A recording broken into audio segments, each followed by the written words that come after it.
యువతకు ప్రకృతి వ్యవసాయం మరియు పర్యావరణంపై అవగాహన కల్పించే దిశగా శని ఆదివారాలలో టీటీడీ మహతి ఆడిటోరియం నందు ఆదర్శ రైతులతో కలిసి అరణ్య శాశ్వత విధానం సంస్థ మహిళా ఎఫ్పిఓ సభ్యులు మరియు ఈ కార్యక్రమం కోఆర్డినేటర్ రాధిక శనివారం మీడియాకు తెలియజేశారు. తిరుపతి నగరంలోని మహతి ఆడిటోరియంలో ప్రకృతి వ్యవసాయం పర్యావరణంపై అవగాహన కల్పించేందుకు ఎగ్జిబిషన్ స్టాల్స్ ను ఏర్పాటు చేశారు.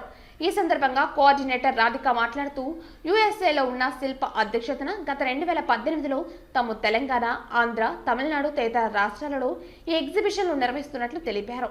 తర్వాత కరోనాతో బ్రేక్ పడి తిరిగి 2024 ఈ ఏడాది తిరిగి ప్రారంభించినట్లు నగర ప్రజలు విచ్చేసి ప్రకృతి వ్యవసాయంపై అవగాహన పెంచుకుని అలాగే వారి ఆరోగ్యాన్ని కాపాడుకునే దిశగా ఆదర్శ రైతుల వద్ద వారు పండించిన ప్రకృతి సంపదను కొనుగోలు చేసుకోవాలని కోరారు.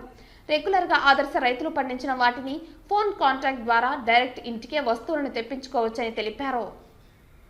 సో దీని ఫౌండర్ అయితే శిల్ప అని చెప్పి వాళ్ళు యూఎస్లో ఉంటారు. ఇక్కడ మేము అందరినీ కోఆర్డినేట్ చేసుకుంటూ మేము చేస్తూ ఉంటాము.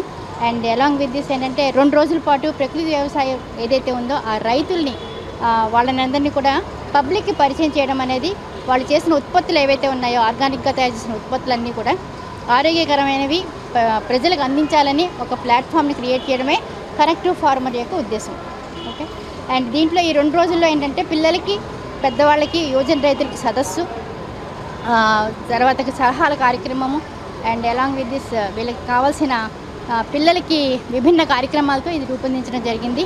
అండ్ ఈరోజు రేపు మహతి ఆడిటోరియంలో పొద్దున్న 11 గంటల నుంచి సాయంత్రం 8 గంటల వరకు ఇదేమో ఈ ప్రోగ్రాం జరుగుతుంది.